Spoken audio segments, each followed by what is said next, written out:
magandang araw. Pasyal po ako ngayon dito sa Santa Maria, dito po sa aking mga kapatid at aking magulang. So ayan, tingnan po natin ang kanilang ginagawa. Ayan po ang aming napakasimpleng bahay. Ayan ang aking tatay. Magkano kayo, tay? Magkakape? Kape. Oh, yan ang paborito niya, magkakape. At rin po ang aking ina, magkakape din. Ang po mga yan, kahit hindi kumakain, basta may kape, masaya na. Ano, nay? Oo. Oh, yan ang napakasimple. Oh, yan po ang kanilang tungko.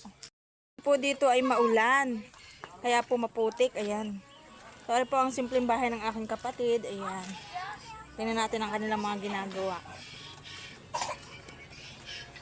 Ayan ang kanilang bahay. Hello! Oh, hello! Ayan po aking mga pamangkin. Oh, mga naghiga. Baka nalang napakasimpleng bahay.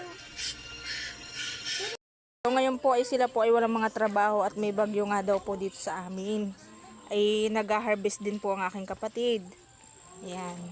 So, ang aking tatay naman ay hindi naman po makapagtrabaho na at gawa ng may edad na po, hindi po siya pwede mag-harvest o ano. Yugo lang po ang kanyang kayang gawin. Pag ganitong walang trabaho, nag-uulan. Ayan. So, yun lamang po at maraming salamat. Salamat po sa inyong patuloy na pagsuporta. So, yun lamang po. Thank you for watching.